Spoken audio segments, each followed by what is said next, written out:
Hello, I am Shrestha, an associate of Pickle Factory. Pickle Factory Calcutta is a hub for dance and movement, a space for dance curious to meet, know, talk, think and imagine dance. We are working towards a permanent venue in the city, a home for dance that will bring together artists and audience across the board. A venue that will be part of an international network of vibrant art space. Until such a time as we have a venue or have the ability to go out, we try to create this home for dance anywhere we can, or even online for the moment. In this endeavor, we are delighted to partner with TalkCat CCU for this new series, Body Languages, where we explore movement with a feature artist each week. For this week, we have with us a professional performing artist and Odissi dancer, Angira Chakravarti Dasgupta. She'll be taking us through a healing exercise based on development dance therapy patterns, which will culminate with each of us being in harmony with oneself and with the environment. A full body and brain workout, which is definitely a need in this time of pandemic. So, enjoy. Hi, my name is Angira and today I'm going to show you the brain dance. The brain dance wakes up the body, activates the mind and brings the body and the mind together to work in harmony. This has been brought to us by Annie Green Gilbert. There are 8 stages of the brain dance and I'm going to show you the following steps. We start with breathing in and breathing out.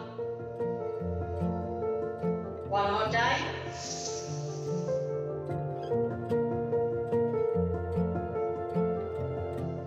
And now we start from shallow breaths and we go deeper.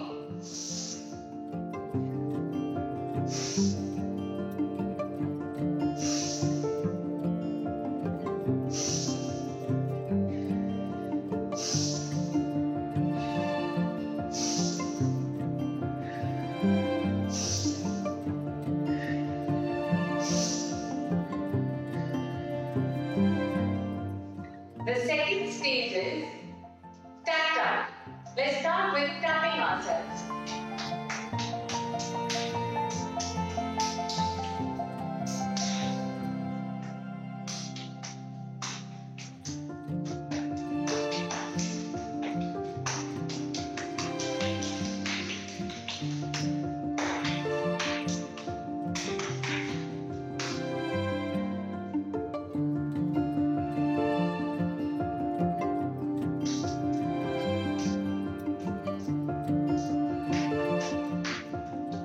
And then brush yourself off.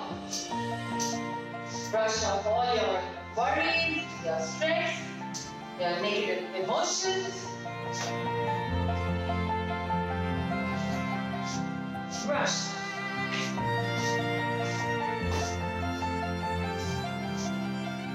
The third stage is core and distal. We become small and big. Small and big. Small and big. Small, big. Small, big. Small, big. The fourth stage is head and tail. While we move the head, we're going to keep the rest of the body straight. We're not going to move it.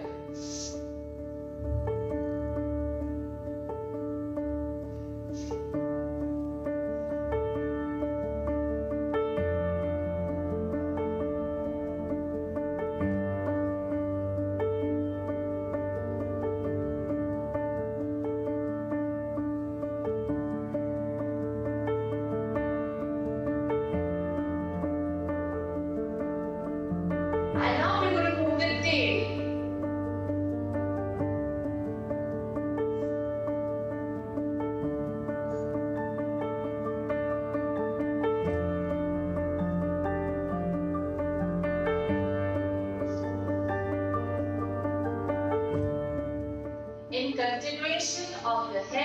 take is the upper body and the lower body. We're going to move the upper body while keeping the lower body completely grounded.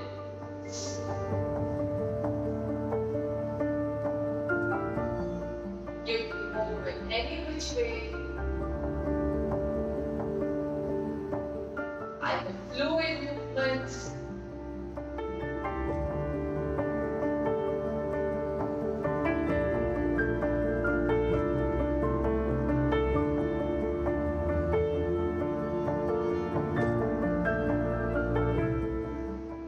or linear movements.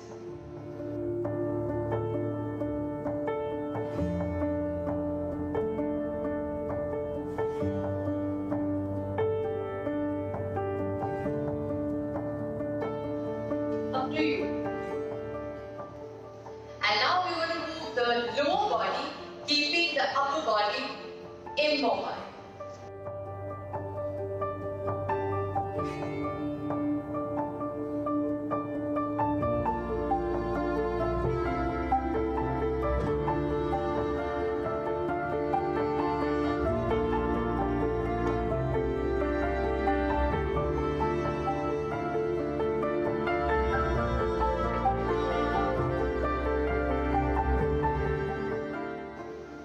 You can play with movements, explore your way, be linear or be circular.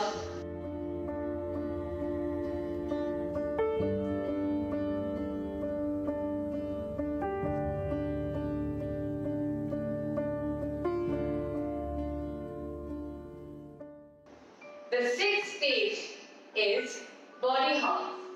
We'll imagine a line passing through the center of our body till our toes.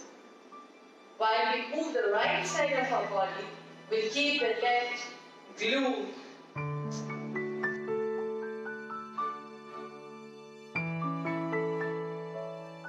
Right shoulders, right elbows, right wrists, right knees, right toes, right eye, right eyebrow. And you can bring awareness to your internal organs of your right hand side, like the liver,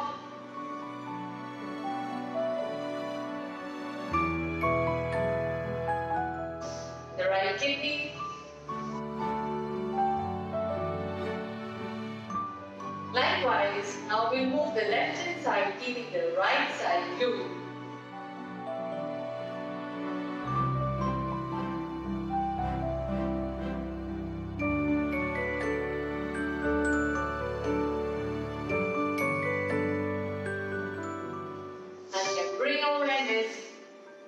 To the heart, the left kidney, and the organs that are there, the left hand side.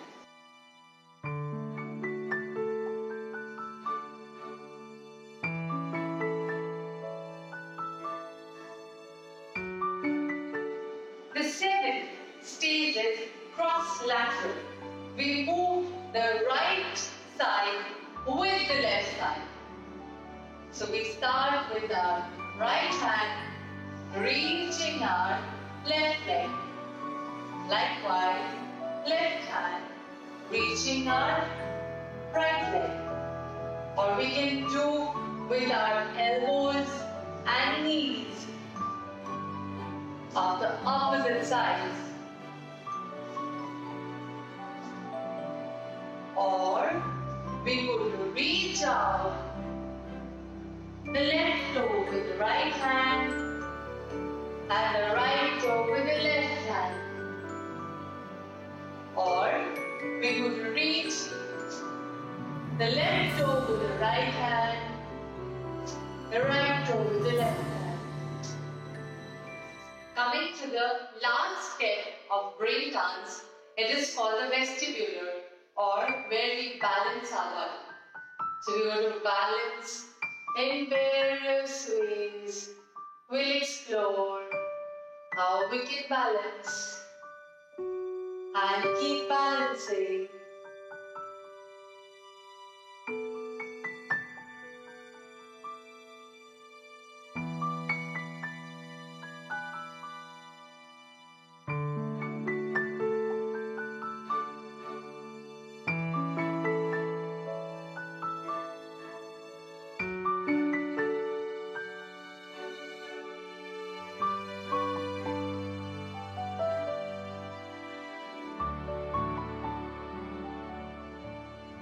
Also, imagine a central line passing through your nose. Close your eyes, open your arms, take a deep breath in, and go around that central axis, keeping your eyes closed.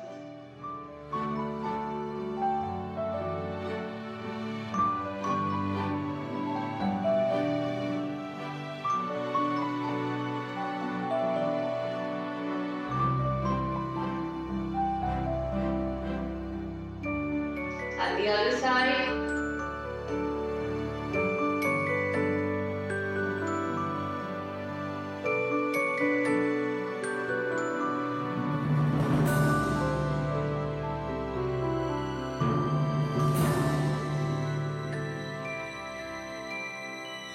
When you're comfortable, open your eyes and end with a breath.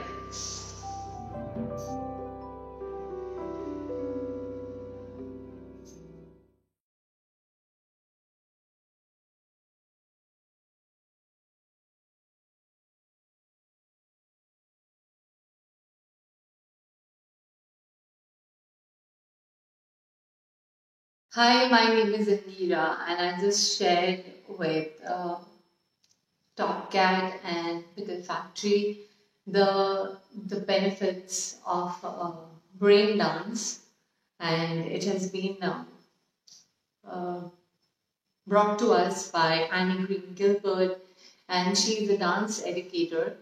And the stages that a child goes through on the floor through the first year of growth is what has been structured or broken up into 8 steps that has been called as brain dance. And we can do this before any performance, before any kind of going for tests, or if you're sitting for a very long time and if you want to get up and stretch, brain dance can be a very, very good tool to add oxygen to your brain, to recuperate, to reorganize, and to feel grounded and settled, where the body and the brain works together and you feel back. You feel alive and awake. So, my journey started with dance very young.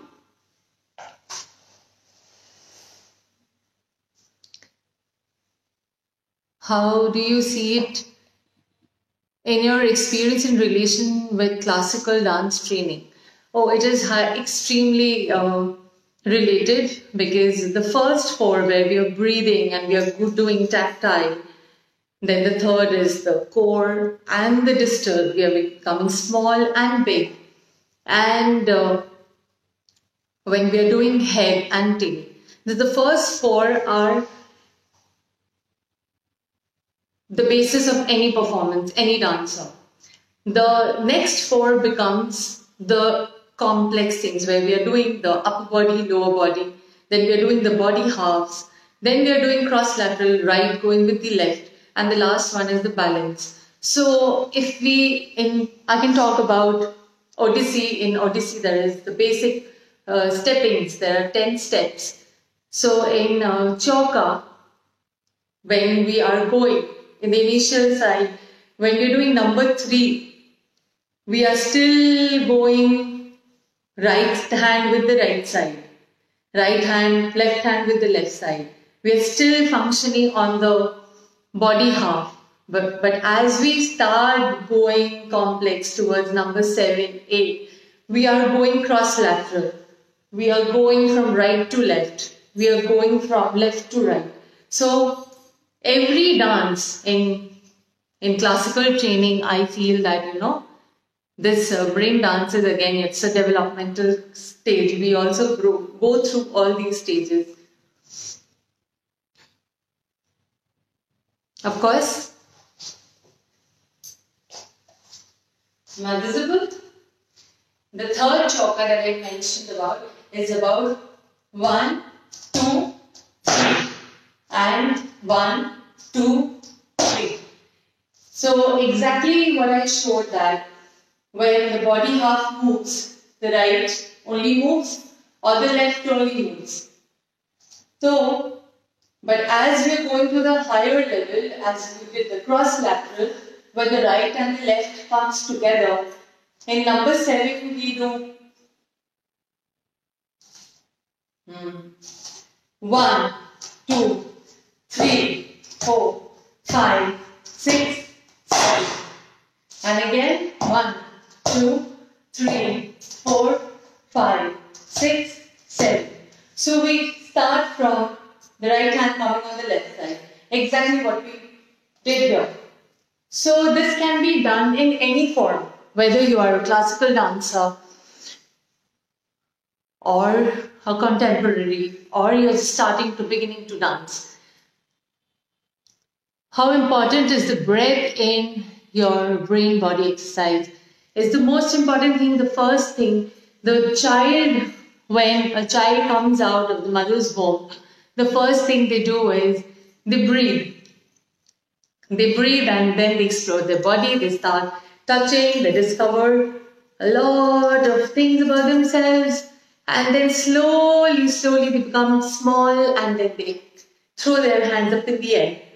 Or the complex or the eighth stage. Everywhere breath is a very, very fundamental part. As classical dancers or any dancer, we learn to manipulate our breath while still keeping our smile on, because that breath is what will keep us going. And if we don't breathe, we will start feeling fatigued, because oxygen is the only food for brain. So the breathing is a very important aspect, and there are various ways of breathing, from shallow breathing, mid breathing and deep breathing, that we discover in our body, that we practice and discover what we can do when. And then it becomes, with practice, it becomes an unconscious effort, and you discover your body adapts that what is right to do, when to do what.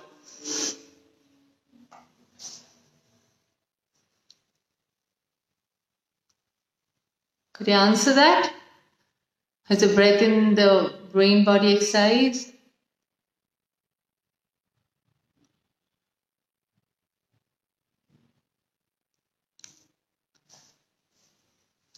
So as I was saying, that the child then becomes small and big, and from there it slowly learns to move the head, rolls over, learns to move the head or the bums one at a time. And then slowly the baby either, on the chest wants to move, or once with the lower body wants to move, go down. The baby understanding or activating the body half, the upper and the lower body. From there, the next stage is the body halves, where the baby pulls the big toe of the right leg with the right hand and puts it in the mouth. The baby has still not got the access, or the cross lateral or the complex working is still not functional. So after the only one side working, then comes the cross lateral, and that is the crawling. The crawling is a very, the way we walk, the complex, it's a very complex way where the right shoulder moves forward when the left leg goes ahead. Otherwise, we'll become robots. So this complex working of the cross lateral is what we actually do as a child in the crawling. And the last is finally when the baby wobbles and stands up and finds the balance. So that is the final one. So through the first year of the baby's life, from the womb, coming out of the womb, till the baby can stand up and walk, it has been broken up into 8 stages. Now suppose if there is a birth trauma or an accident, or there are gaps. Suppose the baby doesn't get enough floor time. The baby was too much in the cot or lap. So there are gaps in our lives which manifest as learning disabilities, attention problem, sleep problem, then focusing, filtering issues, the way we perceive things, the way we understand. Absolutely. So when we do all these stages as a 10 minutes investment before, if we are body workers, if we are movers, then definitely you will see in your warm up, it is somewhere or the other you are doing all these 8 stages. But people who are not movers, who spend a lot of time in front of the computer because of their work, if we can bring this 10 minutes in our lives, we can actually make up for all those lost things that has happened. It's difficult to go back and find out how much I've crawled in my life. But if we do this from breathing to tapping to core distal till the balancing step, then we can actually fill up those missing gaps in our developmental time, and we can actually lead a better, much more sorted, the head will be much more clear and we feel better. And that is of utmost importance in at the moment, I feel, because the pandemic is adding too much of pressure, and all those pressures or worries or anxieties that we can actually cope up are also not being able to, because of this physical distancing, lockdown, the fear in the air, just so much of news out there, we're not being able to actually have a normal life. So these exercises can really keep us going. And not like, it's not like a compromising thing that, we have to go on, we have to carry on because life is such. You will actually feel the zest and zeal to carry on after you are done with these 8 stages, just for 10 minutes. You will feel that, you're awake. You will feel that your fingers, you can feel your fingers, you are till your toes, you are bright and up and awake and ready to face the world. And it's like, bring it on, come on, let's do it. And you experience it.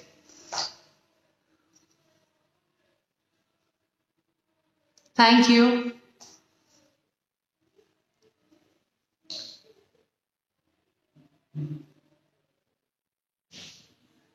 Yes, so people suffering from any kind of trauma or dementia, this will definitely, I cannot call it that this can completely cure, but this can stop the progress of it getting worse. So these movements, if someone incorporates in their life, so a person can delay any kind of degenerative diseases like dementia, like Alzheimer's, like Parkinson's. So all these things can be kept away with brain dance. That's why it is also called exercise plus. So it is just not exercise, but exercise plus.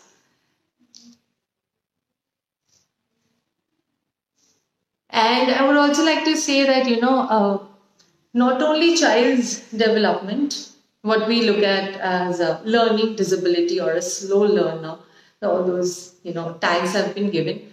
The way we are coping up with stress, say in this pandemic, is also a result of how we have spent time on the floor through the first year.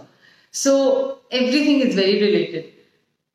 Somebody who is really feeling very anxious might not be having a so-called learning disability, but the fact that they will not be able to process the fear and really move ahead can also be due to the lack of any of the stages or more than one stages in the first year.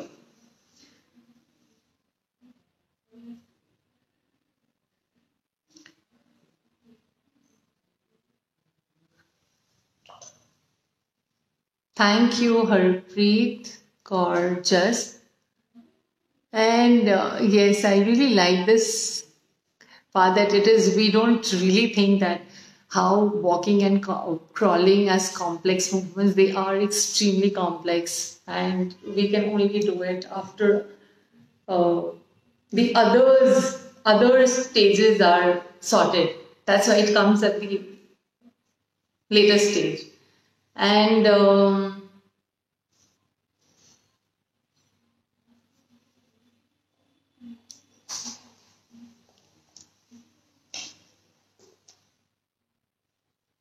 oh, of course, this is for adults. This is not for us to feel that, oh my God, I missed out on all these things, so we have to suffer.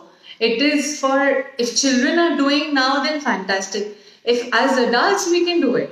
What I showed was exactly for all of us to do. If you are a classical dancer, you can break these exercises in your classical form and do.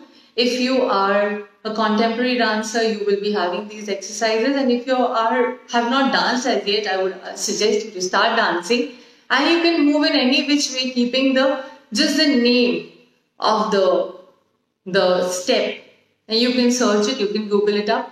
You can core and distal. Core is when we are coming closer to the central line, and distal is when we are going away. Body half is one half of the body moving. So it's very self-explanatory, the words are. So as adults, you can definitely do this to balance your mood. I mean, this is a very good mood balancer, and you have to try it out. It looks very simple, and often simple things make us happy. But I guess you gotta do it to discover it for yourself. Oh, thank you so much.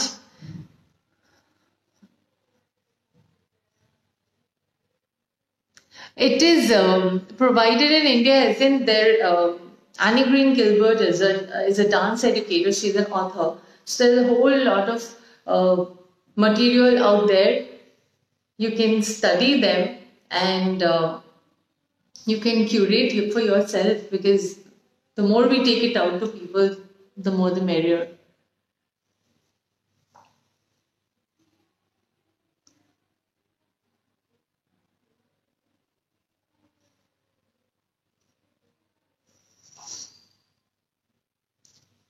Yes, this structure of movement every day, this is the structure going in this order. I think this video will be up there. So this is a very, very important structure where we go with breathing and then tapping and release all the stress from the body. Core, distal, head, tail, upper, lower, body halves, cross lateral, and then balance.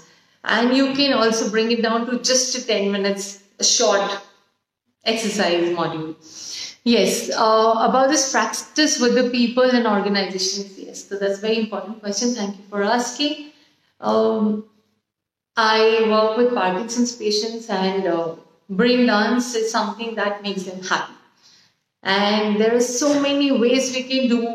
They're mostly seated on chairs, and on chair we do brain dance. So already the movements are restricted, and there we do head and tail, upper body, lower body, body halves, and we do breathing and brushing and all sorts of tapping. First we start with tapping, then we brush, then we touch ourselves in different ways, like feathers, like ants, and each time they look alive, they're woken up, they look fresh, they feel fresh, and this is definitely a sure shot experience with the elderly, and for any Parkinson's and elderly groups. And I use this, I don't name it brain dance, but whenever I am doing a dance movement therapy session, which is a contact experiential work, so for that, to warm up, I use elements of brain dance, like you're a small deflated balloon and I'm blowing air into you and you become big. So without even mentioning core distal, I have actually made them go through core and distal. So using a lot of imageries, metaphors, I make them go through the stages, and not like all of them, but few, so that they feel, okay, they're present, they are in the session.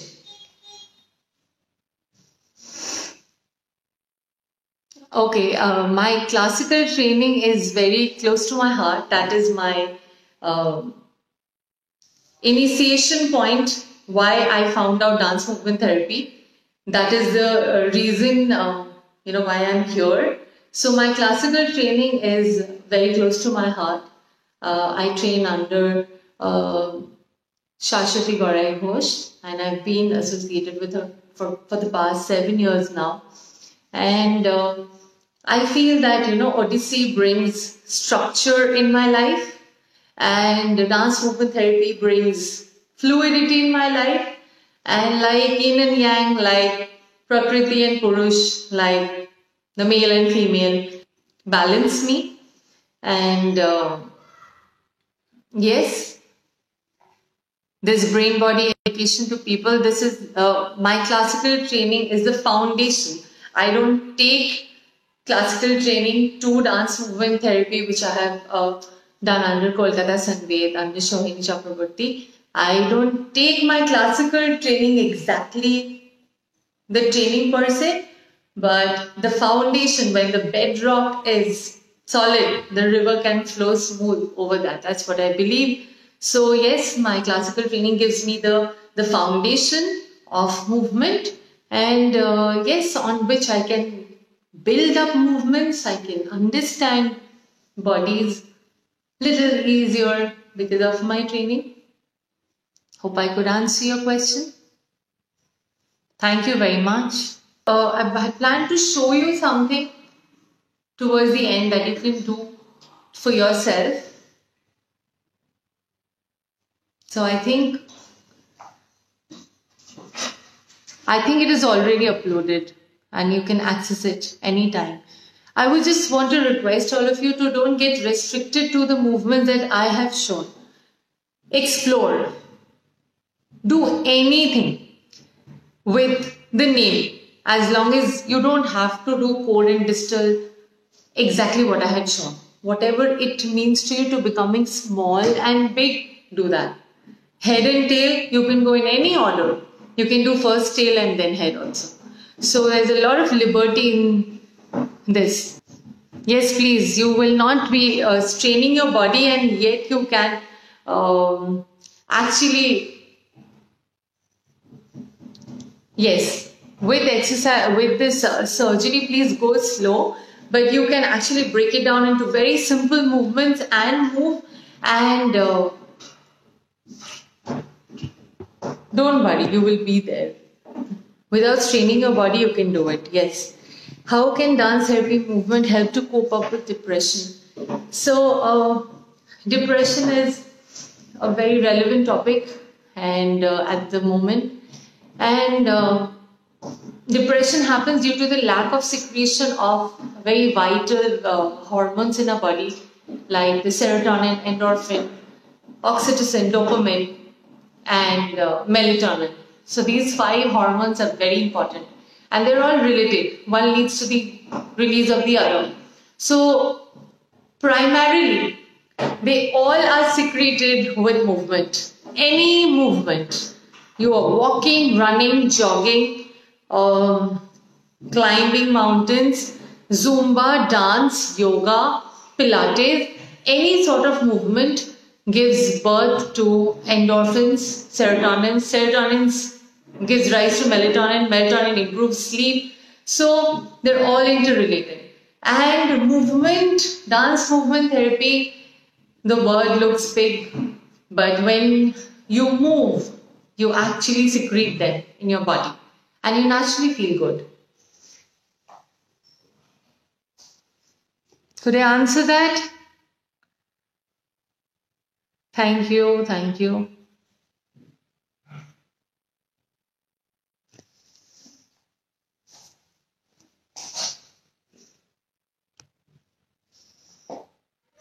Yes, yes. The structure of the video, and you follow it for a few days and you will find your own way to go through these stages. Could I answer the depression question? I think one of the most pertinent one at the moment. And dance movement therapy again is a practice which has to happen in front of there has to be a person, a practitioner, a therapist, and their, the contact experiential process. However, just moving, because at the moment that is restricted. Meeting is restricted. What you can do is you can just move. And you've seen people who spend in front of the laptop for 8-9 hours, they in between this in contracted position, all they want to do is get up and stretch, because you make more room for the lungs to bring in more oxygen and you feel okay, I'm feeling better. So we are in this contracted position and now we check our phone, so we are even more contracted, and the pressure of the word locked down, and you're locked. So everything, there is so much of contraction from all sides. We are like getting more in. All we have to do is open and stretch at the moment and move, break free in our way. Break free, don't go out without masks, I'm not talking about that. But break free in your own body. And you will see that, your mood, like there was a question of mood balancing, you are feeling good. Because first feeling good starts from here, in the body, and then it goes out. So, do we have time? I wanted to show one very small activity, just for about 1 minute.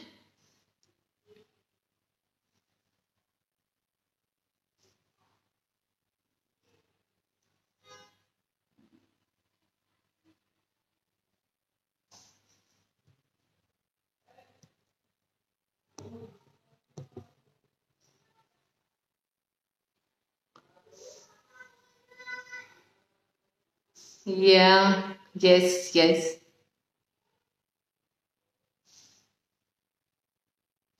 Okay, so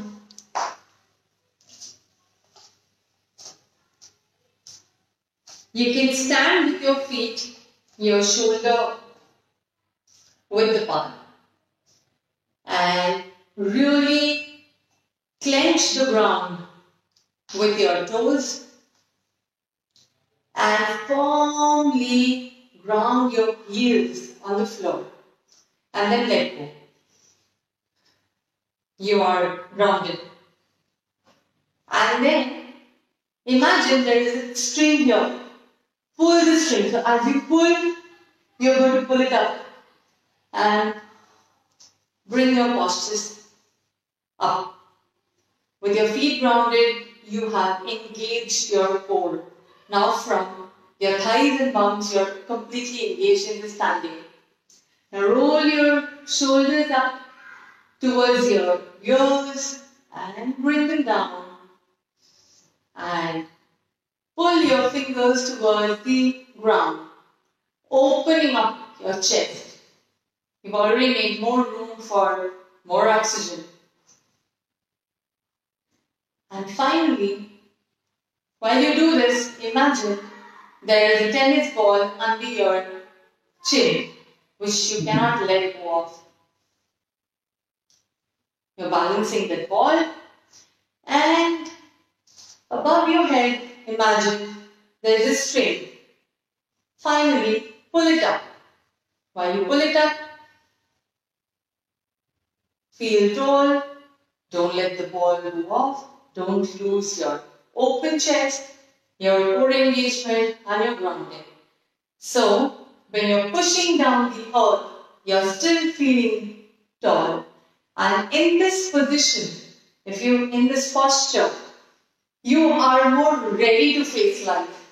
So whenever you're standing, if you can bring awareness to this standing posture, when you're casually standing, if you can engage your core, your chest, your shoulders, your head, the ball here, and the feet, you will feel more ready in the now and present. So I think posture is what I wanted to share. And it's something that I have been working on for a long time, and I have seen results, and that is well, but when one is depressed, then you don't feel like moving. That's the point. Yes, that is when somebody needs to co-move. So mirroring is a very important aspect in dance movement therapy, because the person doesn't need to move by themselves. Just by mirroring the other person, just copying the movement. You don't even have to go with my right, your right. You can just do as I am doing. And that gives a lot of sense of safety and security, because we come from the fact that we used to be in groups together and we moved together, we ate together, we hunted together. So there is a lot of safety in number. So the moment we see somebody copying our movement, either, we go through that first, we follow. When a person is depressed, they follow somebody who's leading. And then you also get a chance to lead. So that gives a lot of sense of, that uplifts the esteem. So, and there is no hierarchy, that is co-hierarchy established, because both are getting the turns to lead and follow. And with mirroring movements, and the movement doesn't have to be beautiful, it can be anything. It can be brushing your teeth, having a cup of tea, it can be any movement, or just basic movements, what you do through your day. With that, a depressed person not only moves and secretes all those happy hormones, they also gain a sense of trust, build a sense of trust, and they feel safe. So it works at multiple layers. The hormones are working in the body, that is in the physical level, and the sense of trust of moving with another person, or if the person is in the group, the group therapy, the group dynamics, the sense of security that I am moving and everyone is copying my movement, or vice versa, gives a sense of belonging. The sense of isolation, judgment, fear goes away. And because your movements are not judged, you also stop feeling judged. So at multiple, at physical, mental, emotional, psychological, at various levels, dance movement therapy helps. But yes, the person has to come. That is a very big thing. Meet one person.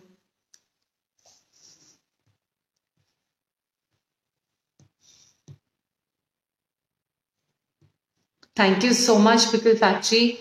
I would really want to thank Top Cat and a place for Music House in Kolkata, which we finally have. And I'm looking forward to having a dance house, Pickle Factory. This is for you. Soon have a dance house for all the performing, the body workers.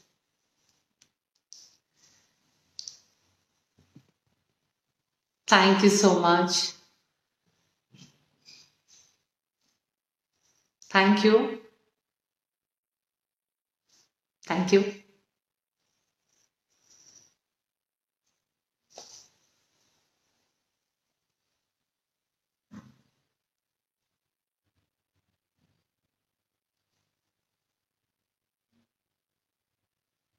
Thank you very much.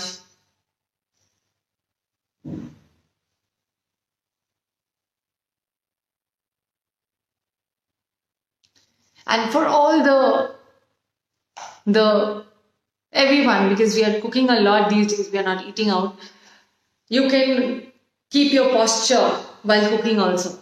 Don't let the ball go off. Yes, absolutely. I enjoyed it thoroughly. I had missed a couple of them. I will. Thank you so much. I would share it. Thank you, Kunal. Thank you, Kunal, a lot.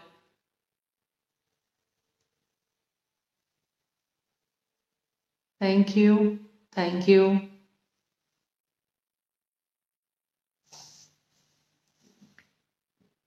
Thank you, Vikram, for inviting me. And I could share about brain dance, and it's for everyone.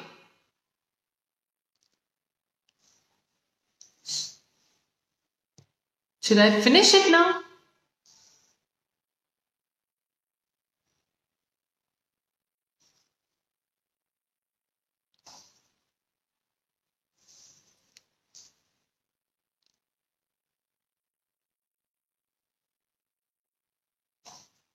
I guess so.